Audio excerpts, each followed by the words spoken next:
여러분 반갑습니다. 요한복음 말씀 묵상 시간입니다. 우리가 예수 그리스도의 부활의 능력을 힘입어서 우리 안에 있는 어두움의 그림자를 다 걷어내고 주 안에서 진정한 평화를 체험할 수 있기를 간절히 소망합니다. 여러분, 이 두려움이라고 하는 거, 우리가 두려워하지 말자 하면 우리가 이 두려움을 다 몰아낼 수 있습니까? 여러분, 그렇게 두려워하지 말자 되뇌일수록 사실은 우리는 두려움의 깊은 수렁에 빠져들게 되어 있습니다. 우리는 이 두려움이라고 하는 것을 구호를 통해서 또는 자기 암시를 통해서 걷어낼 수 없습니다. 또는 이 두려움이라고 하는 것을 내가 의지하는 사람, 그 사람 뒷배를 좀 의지함으로써, 또는 어떤 권력을 내가 차지함으로써, 내가 어떤 소유, 어떤 물질, 이 돈이 좀 있다고 하면 이 두려움을 없애는가? 그럴 수 없습니다. 이도저도 아니면 좀 술을 마신다든지 그렇게 환각 상태에 빠지고 또 쾌락에 젖어들면 이 두려움을 잠시 잊어볼 수 있을까? 물론 잠시는 효과가 있을지 모르지만 전혀 그것은 도움이 되지 않습니다. 결코 여러분, 이 세상적 가치관으로 우리 안에 있는 이 영적 두려움을 몰아낼 수 없습니다. 네, 중요한 사실은 모든 사람에게 이 두려움이 있습니다. 특히 이 미래에 대한 막막함, 답답함, 또 현재의 나의 부족함, 해결할 일은 많은데 그 일을 해결할 능력은 나에게 없고, 그리고 사람들과의 관계성 속에서 좋은 관계를 유지하지 못하면서 깊은 아픔과 상처가 있으며 외로움과 고독함이 있습니다. 그래서 이 세상에 고아와 같이 혼자 내버려둔 듯하고 이 우주 속에서 내가 어떻게 정말 이 삶을, 어렵고 힘든 삶을 내가 이겨내고 또 극복해낼 수 있을까? 이런 생각을 하는 순간 우리는 두려움에 빠질 수밖에 없습니다. 여러분, 이것은 모든 사람의 숙제입니다. 어떤 한두 사람에게 이 두려움이 있고 아주 의지가 있고 또 전투력이 있고 그리고 정말 강인한 어떤 정신력이 있으면 이 두려운 마음을 갖지 않는가? 다 가짜입니다. 전혀 그런 사람은 세상에 단 한 사람도 없습니다. 그냥 허세를 부릴 뿐입니다. 여러분, 이 두려움이라고 하는 것은 내 안에 확신이 없기 때문에 찾아오는 것입니다. 그런데 우리가 세상적 가치관을 가지고 살아갈 때 우리는 거짓 확신에 사로잡히는 것입니다.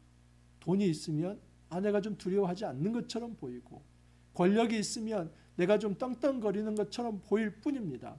그러나 그 내면에 정말 어린아이와 같은 그 깊은 두려움이 있는데 그것을 좀 가장하고 살아갈 뿐입니다. 여러분, 이런 면에 있어서 우리가 무엇으로 확신을 가질까? 이 세상의 가치관은 전혀 우리에게 도움이 되지 않습니다. 여러분, 쉬운 얘기로 한번 말씀을 드리겠습니다. 뒷배를 잘 정해야만 합니다. 나의 뒷배경이 누가 되어야 할 것인가? 그 뒷배가 사람이 되어야 하나? 그 뒷배가 돈이 되어야 하나? 그 뒷배가 권력이 되어야 하나? 아니면 그 뒷배가 알코올이 되어야 하나? 여러분, 이런 것들은 결코 우리에게 그 두려움을 이겨낼 수 있는 것이 못 됩니다. 우리의 영원한 뒷배가 하나님이 되기를 바랍니다. 하나님께서 나의 뒷배경이 되신다면, 주님께서 나를 밀어주신다면 내가 좀 넘어지더라도 다시 한번 이렇게 세우실 분이 하나님이고, 내가 넘어지고 정말 헐벗고 핍박과 고난의 자리에 있다 할지라도 그 가운데 함께 하실 분이 우리 하나님이며, 하나님께서 하늘로부터 주시는 그 힘으로 이겨낼 수 있게 하신다면 여러분, 우리는 그 가운데서 두려움을 극복할 수 있는 것입니다. 그러므로 우리가 정말 지혜롭게 생각하기를 바랍니다. 내 안에 찾아오는 이 두려움을 나는 무엇으로 극복해내려고 하는가? 자, 오늘 본문은 안식구 첫날 예수님께서 부활하신 날입니다. 근데 그날 저녁에 제자들이 깊은 두려움을 가지고 있는데 예수님께서 그들에게 찾아오십니다. 그 제자들의 두려움을 예수님께서 어떻게 없애주시는지 한번 살펴보도록 하겠습니다. 요한복음 20장 19절에서 31절입니다. 19절에서 23절 읽어드립니다. 이날 곧 안식구 첫날 저녁 때에 제자들이 유대인들을 두려워하여 모인 곳의 문들을 닫았더니 예수께서 오사 가운데 서서 이르시되 너희에게 평강이 있을지어다. 이 말씀을 하시고 손과 옆구리를 보이시니 제자들이 주를 보고 기뻐하더라. 예수께서 또 이르시되 너희에게 평강이 있을지어다. 아버지께서 나를 보내신 것 같이 나도 너희를 보내노라. 이 말씀을 하시고 그들을 향하사 숨을 내쉬며 이르시되 성령을 받으라. 너희가 누구의 죄든지 사하면 사여질 것이요 누구의 죄든지 그대로 두면 그대로 있으리라 하시니라. 안식 후 첫날, 여러분 이 안식 후 첫날, 이제 이 첫날은 바로 예수님이 부활하신 날이죠. 근데 그 부활하신 날에 역설적으로 이 제자들은 유대인을 두려워하여서 그 모인 곳에서 문들을 걸어 잠궜다라고 얘기를 합니다. 집안의 문을 걸어 잠근 것이 아니라 사실은 마음의 문을 걸어 잠근 것입니다. 그래서 은등과 도피를 이제 선택한 것입니다. 이것은 사실은 유대인을 두려워한 것이 아니라 예수님이 빠진 상태에서 여러분 그 공허감과 외로움과 고독과 그 속에서 확신 없는 삶이 이 두려움으로 표현이 된 것입니다. 예수님이 없을 때에 두려움이 찾아오는 것이지 단지 어떤 세상의 유대인이 컸기 때문에 두려움이 찾아오는 것은 아닙니다. 여러분 한번 생각을 해보십시오. 예수님이 함께 계셨을 때, 살아생전 함께 계셨을 때 그 유대인들이 얼마나 서슬퍼렸습니까? 하지만 그의 제자들은 예수님과 함께 거할 때 두려워하지 않고 나아갈 수 있었습니다.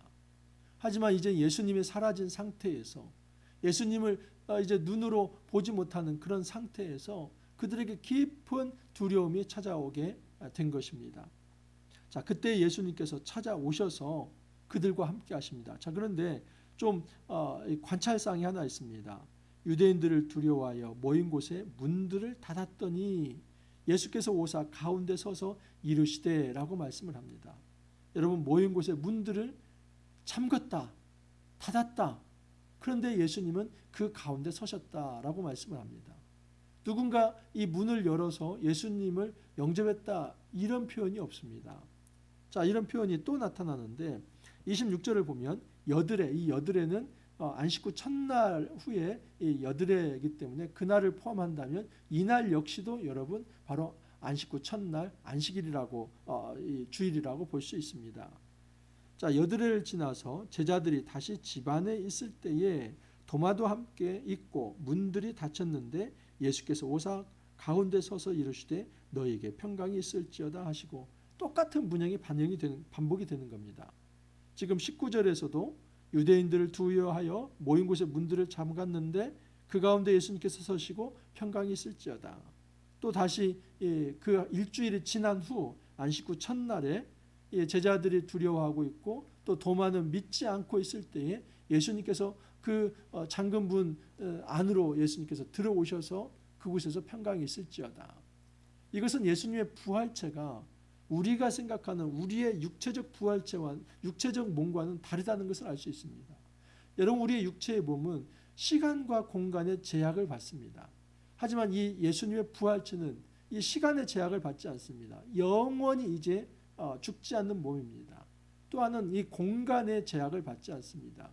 어떤 벽이라고 하는 이 공간들이 예수님의 몸을 그렇게 방해할 수가 없습니다. 그리고 여러분 예수님의 이 부활체는 승천 이전과 이후는 또 달라집니다. 승천 이후는 완전히 영화롭게 승귀하신 예수님의 모습입니다. 그 모습은 우리가 상상할 수 없는, 가히 상상할 수 없는 이제 하나님 아버지의 아들로서 예수님께서는 또 거하십니다. 그 모습을 우리는 결코 어떤 이제 그 어떤 물리적인 것으로 우리가 우리의 어떤 말로 또는 글로 표현해낼 수가 없습니다. 분명한 사실은 예수님은 최소한 이 시간과 공간에 얽매이지 않는 완전한 부활체로 다시 이제 부활하셨다 하는 사실입니다. 그 예수님께서 오셔서 너에게 평강이 있을지어다. 여러분 이 평강이라고 하는 말은 평화라는 말입니다. 여러분 이 평화라고 하는 것은 전쟁에 승리를 했기 때문에 그 승리자가 주는 어떤 선언입니다. 만약에 전쟁이 끝나지 않은 상태라고 한다면 그걸 평화라고 말할 수 있습니까? 여러분 이 우크라이나에 지금 전쟁이 있지 않습니까? 러시아하고. 근데 그 전쟁이 끝나지 않은 상태에서 잠시 휴전이라고 한다면 그게 평화가 있다고 말할 수 있습니까? 없습니다. 반드시 이 평화라고 하는 것은 승리 이후에 주어지는 선언이 평화입니다. 예수님께서 지금 숨을 훅 내쉬면서 그리고 성령을 받으라 이렇게 말씀을 하시면서 평강이 너에게 있을지어다 이렇게 말씀하시는 것은 무엇이냐면 하나님 나라가 이제 도래하였고 그 하나님 나라가 시작이 되는데 그 하나님 나라는 더 이상 사단의 지배를 받는 나라가 아니라 사단을 이겨낸 이제 죄와 사망의 모든 권세를 이겨낸 진정한 생명의 나라, 평화의 나라가 너에게 임하였다. 그것을 선언을 하는 것입니다. 이것은 새 창조의 역사라고도 말할 수 있습니다. 여러분, 예수님께서 숨을 내쉬며 이르시되 평령을 받으라 그러죠. 이 창세기 2장에 보면 하나님께서 인간을 창조할 때 어떻게 창조합니까? 진흙을 가지고 빚어서 그 코에 생기를 불어넣었다고 합니다. 마찬가지입니다. 예수님께서 지금 새로운 생명체를 만들어내시는데 성령을 통해서 만들어냅니다. 그리고 그들의 존재가 바로 교회입니다. 자, 23절 이하를 보시면 너희가 누구의 죄든지 사하면 사하여질 것이요 누구의 죄든지 그대로 두면 그대로 있으리라 하시니라. 누구의 죄든지 사하면 사하여질 것이요 누구의 죄든지 그대로 두면 그대로 있으리라. 여러분, 이것은 바로 이 제자 공동체의 어떤 권위에 대해서 얘기합니다. 이게 교회의 권위입니다. 자, 이 교회의 권위는 마태복음에 기록되어 있습니다. 마태복음 16장 18절 19절을 보면 또 내가 내게 이르노니 너는 베드로라.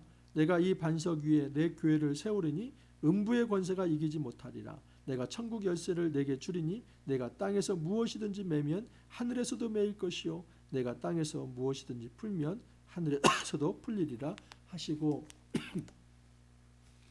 여러분, 예수님께서 베드로를 세우시고 이 반석 위에 내 교회를 세울 것이다 라고 말씀하시면서 내가 천국 열쇠를 내게 주리니 내가 땅에서 무엇이든지 매면 하늘에서도 매일 것이요 내가 땅에서 무엇이든지 풀면 하늘에서 풀리라. 이것이 교회에 준 아주 위대한 권한입니다. 근데 그 교회에 대한 위대한 권한을 지금 요한복음 20장 23절에서 이렇게 표현한 겁니다. 너희가 누구의 죄든지 사하면, 이 교회가 하는 겁니다. 죄를 사할 수 있는 권한을 주고 누구의 죄든지 그대로 두면 그대로 있을 것이다. 여러분, 이만큼 교회가 엄청난 권한을 하늘로부터 위임을 받았습니다. 이렇게 새롭게 태어나는데 이 교회는 어떻게 태어나는가? 성령을 통해서 태어납니다. 예수님께서 부활하신 이후에 성령을 보내심으로 이 땅에 교회가 탄생이 되고 그 교회는 마치 예수님이 하나님으로부터 파송된 것처럼 예수님에게 파송된 존재가 되어서 선교적 이 사명을 가진 증인 공동체로 살아가야 한다 하는 것입니다. 자, 이 놀라운 일이 이제 안식 후 첫날 이 부활의 날에 예수님께서 이루어 주신 겁니다. 근데 그때에 그 장면을 목격하지 못한 사람이 한 사람이 있습니다. 도마입니다. 그래서 도마는 도저히 이것을 받아들이지 못합니다. 24절 이하를 보면 12제자 중에 하나로서 디두모라 불리는 도마는 예수께서 오셨을 때에 함께하지 아니한지라. 다른 제자들이 그에게 이르되 우리가 보았노라 주를 보았노라 하니 도마가 이르되 내가 그의 손에 못자국을 보며 내 손가락을 그 못자국에 넣으며 내 손을 그 옆구리에 넣어보지 않고는 믿지 아니하겠노라 하니라. 예수님은 이제 부활하셔서 사망과 죄의 권세를 깨뜨리시고 진정한 생명과 평화의 날을 이루신다는 것을 이제 선언하시면서 이제 성령을 보내시고 또 평화가 있을 것이다 그렇게 말씀을 하시는데 거기에 참여하지 못한 이 도마는 나 믿을 수 없다. 내 눈으로 직접 봐야만 그 예수님의 손을 내가 만져봐야만 그 창자국이 있는 옆구리를 내가 짚어봐야만 그 오감을 통해서 확인을 해야만 내가 믿겠노라. 이 얘기를 도마가 합니다. 여러분, 이 도마의 이력은 좀 있습니다. 요한복음 11장 16절에 보면은 예수님께서 이 나사로를 고치러 가실 때에 나사로가 죽었다. 이제 그 죽은 나사로를 깨우러 가자 그런 얘기를 할 때 이때 이 도마가 하는 얘기가 있습니다. 제자들에게 야 예수님과 함께 우리 죽으러 가자. 그러니까 이 도마의 어떤 사고 방식이 굉장히 부정적이고 염세적이고 회의적이다 하는 것을 알 수 있습니다. 그리고 여러분 14장 5절 7절에서도 예수님 도대체 당신이 우리에게 가르쳐 주시지 않았는데 예수님 어디로 가시는지 우리가 어떻게 알 수 있겠습니까? 그렇게 물어봤던 사람도 도마입니다. 그리고 오늘 이제 20장에서 다시 예수님을 내가 직접 눈으로 보지 않았기 때문에 나는 믿을 수 없다. 여러분, 이런 유의 믿음의 소유자가 있습니다. 늘 회의해보고 늘 의심해보고 좀 한 번 더 부정적으로 생각해보고. 근데 여러분, 이거 다 잘못됐다고 말할 수 없습니다. 왜냐하면 이건 하나의 어떤 믿음에 이르는 과정의 양태이기 때문입니다. 그런데 예수님께서 이런 도마를 그냥 다 이제 뭐 내방치는 것이 아니라 오히려 다가오셔서 그런 자라 할지라도 믿음으로 바로 세워주시는 이 긍휼의 예수님의 모습이 보여집니다. 여드레, 이 여드레는 그 당일날을 포함해서 여드레이기 때문에 유대식 사고의 방식으로 한다면 이 여드레는 바로 안식구 첫날이 또 되는 것입니다. 바로 이제 두 번째 안식구 첫날이 이 주일이 되는 것이죠. 자, 여드레를 지나서 제자들이 다시 집 안에 있을 때에 도마도 함께 있고 문들이 닫혔는데, 여기 또 문들이 닫혔죠. 예수께서 오사 가운데 서서 이르시되 너희에게 평강이 있을지어다 하시고 도마에게 이르시되 내 손가락을 이리 내밀어 내 손을 보고 내 손을 내밀어 내 옆구리에 넣어보라. 그리하여 믿음 없는 자가 되지 말고 믿는 자가 되라. 얼마나 따사롭습니까? 여러분, 예수님은 다 알고 있었습니다.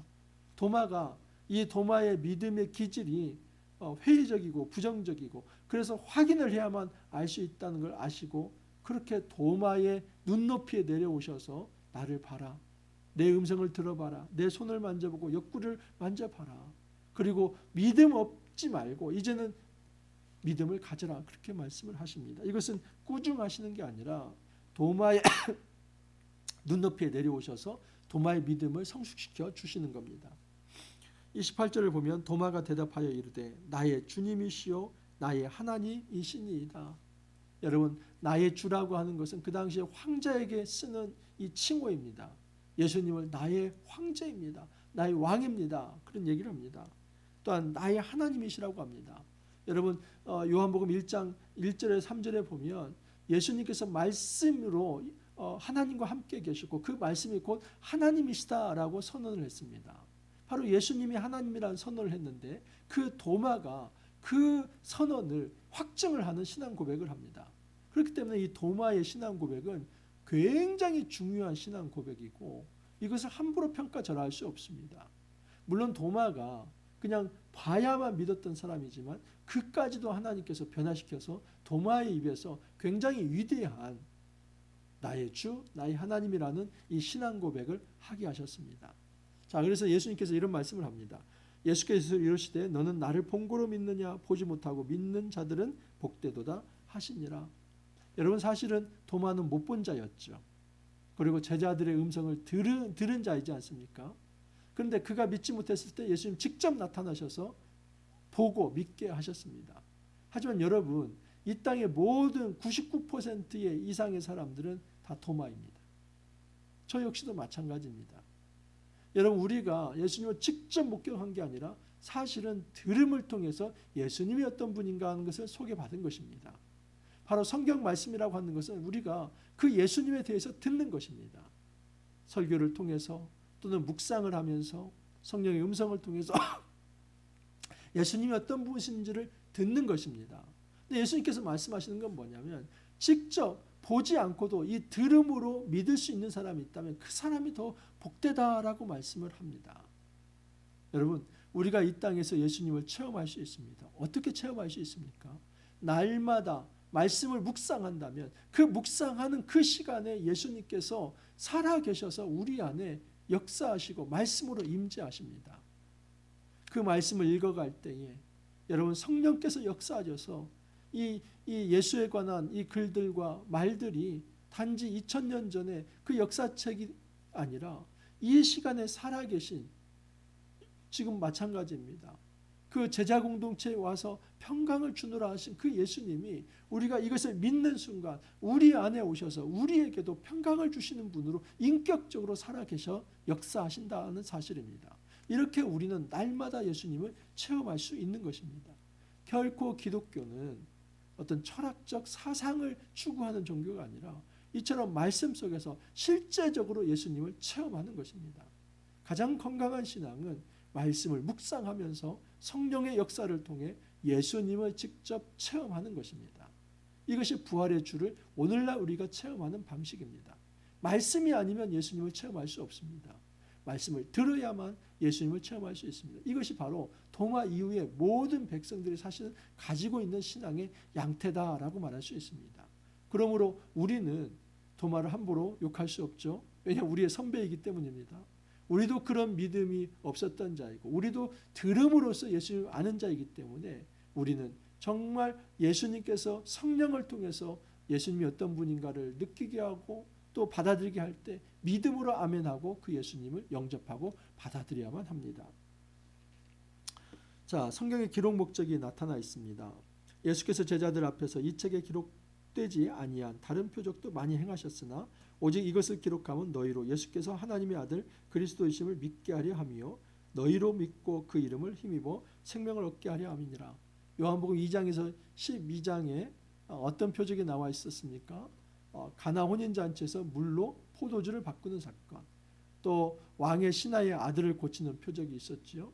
베데스다 연못가에서 38년 된 병자를 고치는 표적이 있었습니다.